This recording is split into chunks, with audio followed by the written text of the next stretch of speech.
Hello, Patty here, the country wife from Vermont, now living in South Carolina. How are you doing? Have you had a good week? Has all gone well? What kinds of things have you done that you've made you feel happy and productive? That is always something that I say. I was raised in a home where it was a good idea to be productive, that being worth something meant that you accomplished things every day besides being nice. That was important. Today, I've learned, I guess, on the health front. This week, my plan to walk over to the Family Search Center each time did not happen. And I did have a few days with some good meals that were good meals, like a salad with vegetables in it and cottage cheese and stuff like that, hard-boiled eggs. Very enjoyable to eat. And it did help my blood sugar. And I learned that this continuous glucose monitor app has an opportunity to see what your blood sugar is on average. I found there's a reporting section, which was very good. I was happy to learn that. And I was happy to see that some of the things were pretty good. As far as organization comes, I got another one of those clear plastic tubs that's sitting over here now with more of the spinning material in it. And as I've been sitting here this morning knitting, I have decided that I'm going to get one more, and I'm going to put all the weaving things in it, because right now there are 2 5-gallon bins, a small bin, at least 2 large bags with weaving stuff in it, and I want to put it all in one place, and which will make things go better. I have this week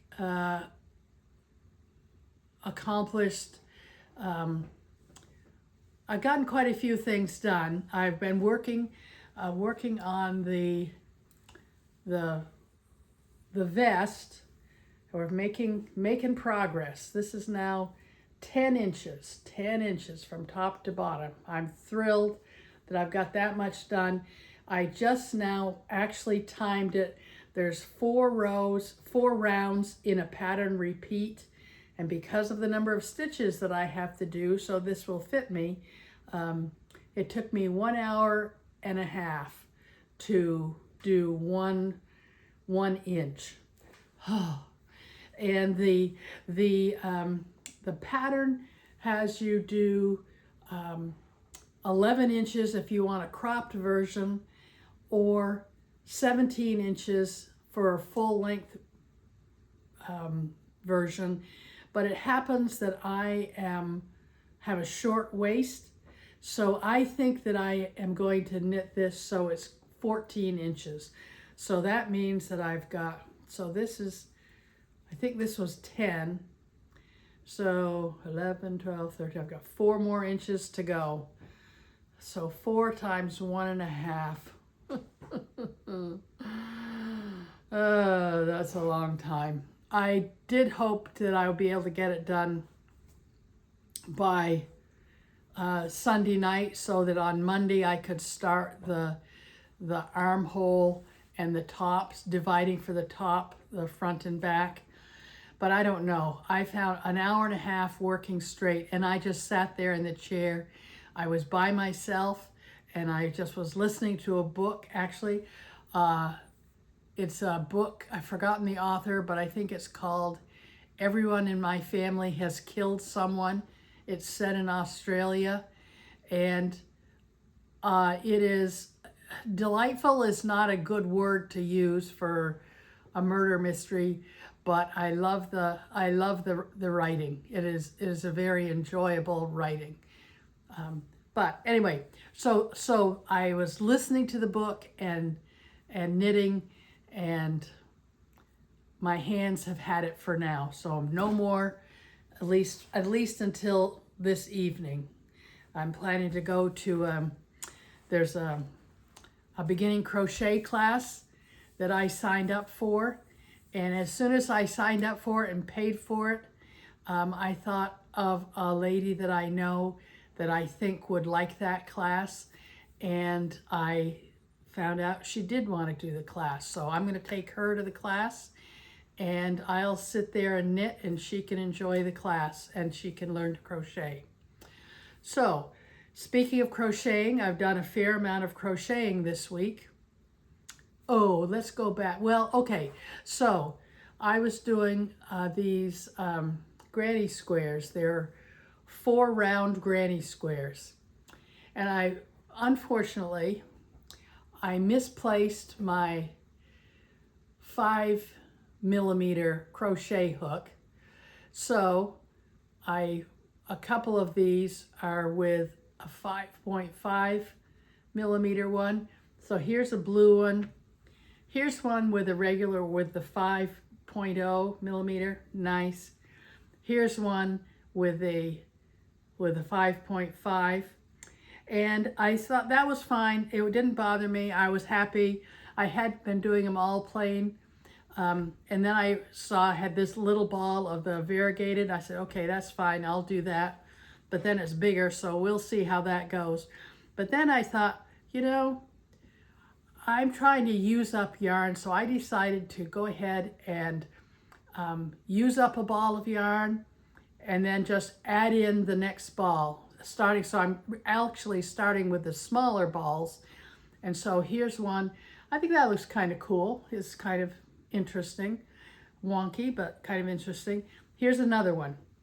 This one I did before I did this one.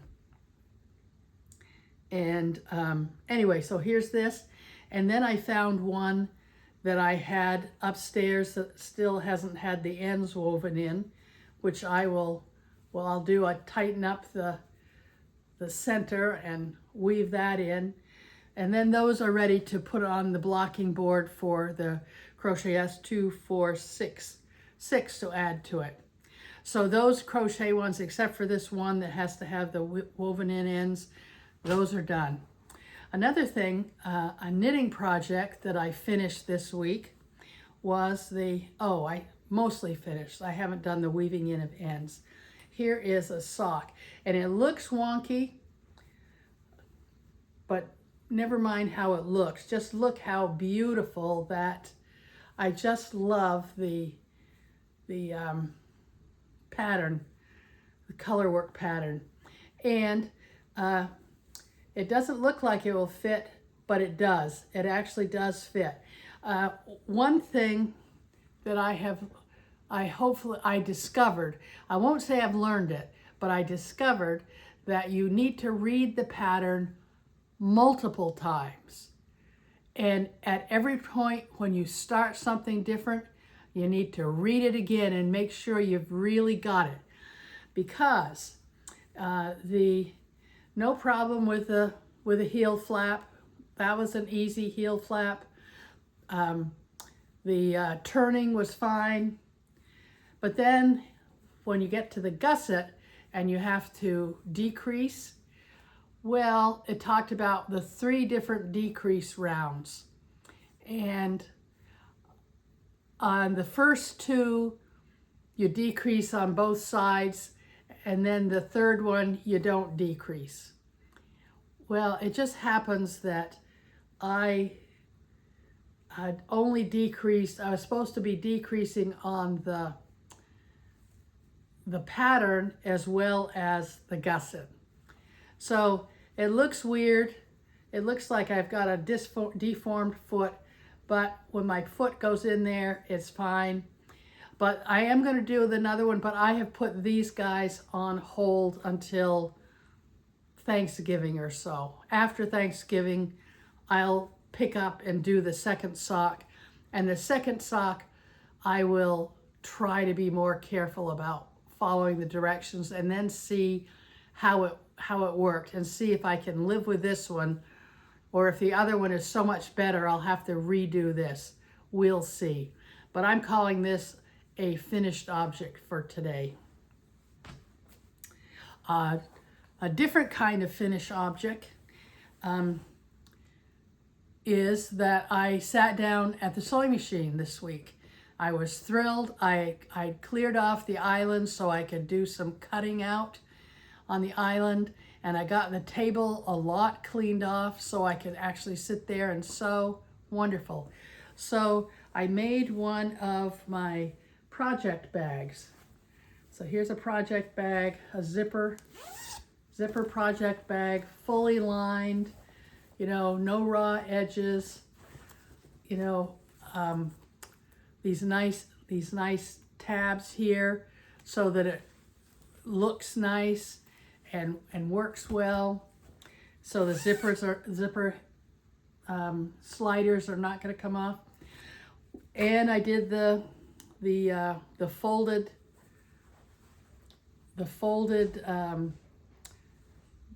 boxing here at the bottom. So I got that done, one done. I got 5 more ready to go, but I never got back to them. So one bag this week. Pretty soon I need to finish those bags because I have a specific purpose for them. So that was good. I've got one more finished object, but I'm not going to show it to you right this minute.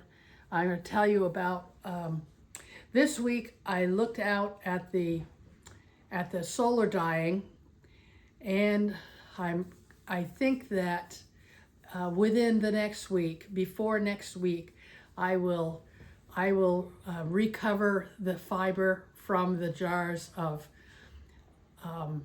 goldenrod, avocado pits, hibiscus tea leaves, various other weeds and things I put in.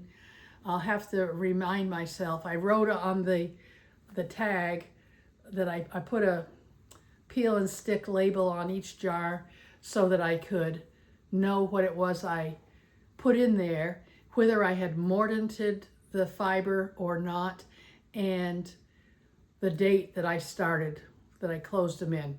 So that next week we will have that. But this morning, or last week, I noted at our parking lot at the Family Search Center that the live oak trees had shed a whole bunch of oak, or what are they called, acorns. And every day this week I was planning to go and pick up a bunch of those so I could use some acorns for dyeing. Well, finally yesterday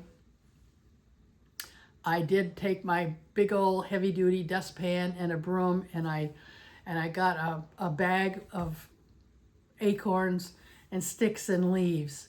And this morning I brought them in and I weighed the pan that I was going to put them in, which was, what was it? It says 894.5 grams.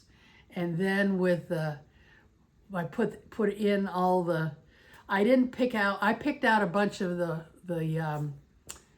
sticks, but I mostly left it in. Unfortunately, there were a few bugs in there, which drove me kind of crazy, and now there's at least one living bug somewhere in the kitchen, or maybe he's moved on. Ugh, creepy. But anyway,